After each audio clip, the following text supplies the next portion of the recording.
Bonjour et bienvenue à cette présentation portant sur les services de télésanté pour les familles inscrites au programme préscolaire en autisme du Nouveau-Brunswick. La pandémie de la COVID-19 a bouleversé la vie telle que nous la connaissions. Rien n'est plus comme avant et nous nous adaptons à une nouvelle normalité.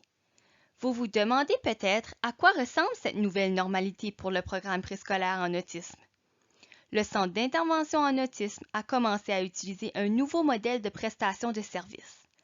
Le centre continue à fournir un soutien aux enfants ayant un trouble du spectre de l'autisme et à leurs familles, mais d'une manière qui protège à la fois les familles et le personnel. Ce nouveau modèle de prestation de services s'appelle Télésanté. Le ministère de l'Éducation et du Développement de la petite enfance appuie le Centre d'intervention en autisme dans ses démarches pour entreprendre les services de télésanté qui permettent d'assurer la sécurité de tous, tout en continuant à répondre aux besoins de votre enfant et de votre famille. Le ministère de l'Éducation et du Développement de la petite enfance et le Centre d'intervention en autisme travaillent ensemble pour coordonner et solidifier les services de télésanté qui sont offerts à votre famille comme alternative à l'intervention en personne que vous receviez avant l'état d'urgence. La télésanté est l'utilisation de différentes technologies de communication, telles que les téléphones, les ordinateurs et les appareils mobiles, pour accéder à des services de santé à distance. La télésanté permet à votre équipe de travailler avec vous et votre famille, mais par le biais de la technologie plutôt qu'en personne. C'est un moyen pratique qui vous permet de recevoir du soutien à distance, ce qui assure la sécurité de tous en minimisant les interactions en personne. Les services fournis par les agences d'intervention en autisme pour les enfants d'âge préscolaire au Nouveau-Brunswick sont fondés sur des preuves scientifiques. Ces agences offrent des services d'intervention basés sur les principes de l'analyse appliquée du comportement, une science appuyée par de nombreuses années de recherche qui constitue la meilleure pratique actuelle pour soutenir les enfants d'âge préscolaire ayant un trouble du spectre de l'autisme.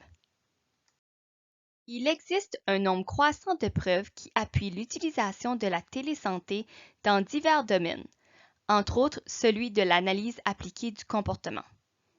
Un des domaines qui a été le plus étudié dans les services de télésanté en analyse appliquée du comportement est celui de l'accompagnement des parents et tuteurs.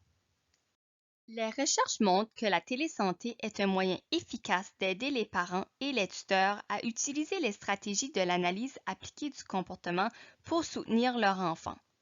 Il est par exemple possible d'aider les parents à mettre en œuvre des stratégies pour gérer les comportements problématiques, d'enseigner aux parents des stratégies pour promouvoir les compétences nouvelles ou émergentes de leur enfant, ou encore d'aider les parents à utiliser des stratégies pour aider leur enfant à structurer son temps. Cela signifie que l'équipe de votre enfant peut vous offrir, par le biais de la télésanté, le même soutien fondé sur des preuves que lors de vos rencontres en personne, et les résultats restent tout aussi bons. Non seulement les services de télésanté peuvent avoir des résultats positifs, mais en ces temps où les services en personne ne sont pas possibles, c'est un service clé pour soutenir la réussite continue de votre enfant. Pendant la COVID-19, les stratégies et le soutien qui vous sont proposés seront différents de ceux auxquels vous êtes habitués afin d'assurer la sécurité de tous. Voici un sommaire des différences et des similarités entre les services qui vous étaient offerts avant l'arrivée de la COVID-19 et les services qui vous sont maintenant offerts. Avant la COVID-19, les services d'intervention étaient intensifs et étaient offerts en personne. L'accent de ces services d'intervention était mis sur l'enseignement et le renforcement de nouvelles compétences, ainsi que sur la diminution des comportements problématiques. De plus, en tant que parent ou tuteur, vous collaboriez aux évaluations ainsi qu'au développement et à la mise en œuvre des programmes d'intervention. Les services d'intervention avant la COVID-19 étaient fortement individualisés pour répondre aux besoins de votre enfant et de votre famille, et la communication ouverte et régulière entre votre famille et votre équipe était très importante. Depuis l'arrivée de la COVID-19, les services d'intervention sont non intensifs et ciblent entre autres la résolution de problèmes, la gestion des comportements et l'enseignement de compétences. Dans ce modèle de prestation de services, l'accent est mis sur le soutien et l'encadrement pour promouvoir le bien-être, la sécurité et réduire les risques pour votre famille. De plus, pendant la COVID-19, le parent ou le tuteur devient le principal participant au service de télésanté. Tout comme avant la COVID-19, les services d'intervention pendant la COVID-19 sont hautement individualisés et la communication ouverte et régulière entre votre famille et votre équipe est essentielle. Avant la COVID-19, l'intervention était proposée par des intervenants en comportement et la supervision était assurée par les intervenants seniors, les consultants en comportement et les superviseurs cliniques, alors que maintenant, la majorité de l'intervention se passe entre les parents et les superviseurs. Avant la COVID-19, l'intervention en personne avait lieu au domicile de votre enfant, dans une garderie éducative ou à l'agence. Maintenant, les services sont offerts par le biais de la télésanté. Finalement, avant la COVID-19, le programme préscolaire en autisme prévoyait jusqu'à 20 heures par semaine d'intervention directe et l'intervention de votre enfant pouvait cibler plusieurs buts en même temps. Maintenant, il n'y a pas d'intervention directe de la part des intervenants en comportement et on cible généralement moins de buts. Pendant la COVID-19, la fréquence des réunions entre la famille et l'équipe varie en fonction des besoins de chaque famille. Pour participer au service de télésanté, vous pourriez avoir besoin d'un téléphone ou d'une connexion Internet et d'un appareil électronique avec une caméra vidéo et un microphone. Cependant, vous n'aurez peut-être pas besoin de tout ce matériel. Les services de télésanté ne se limitent pas qu'aux services par vidéoconférence. Il existe plusieurs autres façons d'offrir des services de télésanté. Veuillez prendre contact avec votre équipe pour discuter des options qui s'offrent à vous afin de choisir celle qui convient le mieux selon vos besoins et les besoins de votre enfant. La communication est essentielle dans les services de télésanté. Comme votre équipe du Centre d'intervention en autisme ne travaille pas directement avec votre enfant, la communication avec l'équipe devient plus importante que jamais. Les informations que vous partagez serviront de base pour élaborer les plans et les recommandations pour votre enfant.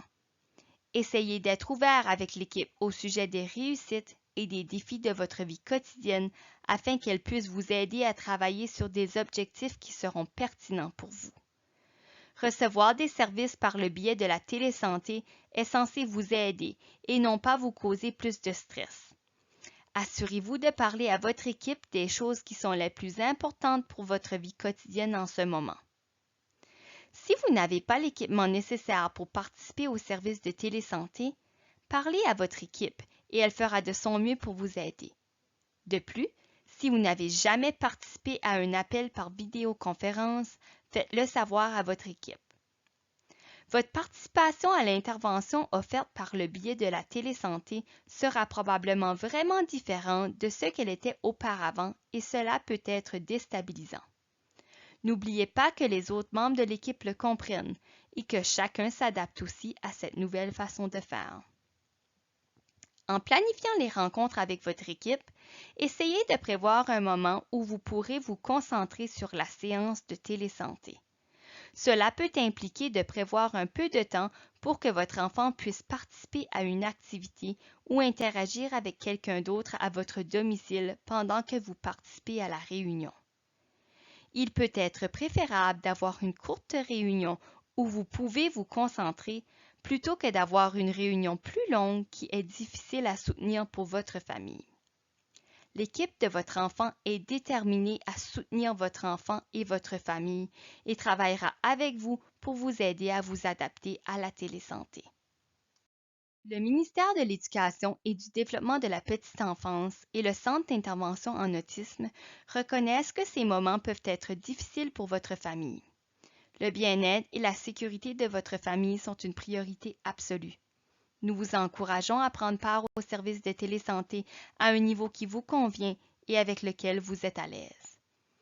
Au fur et à mesure que la province franchira les prochaines étapes du plan de rétablissement, les services offerts s'adapteront, probablement à quelques reprises. Au cours des semaines et des mois à venir, le ministère de l'Éducation et du Développement de la petite enfance et le Centre d'intervention en autisme s'engagent à aider les familles à rester informées, à maintenir leur bien-être et à s'adapter. Restez à l'écoute pour en savoir plus sur les services d'intervention en autisme préscolaire à mesure que la province se dirige progressivement vers la réouverture des services. Merci beaucoup.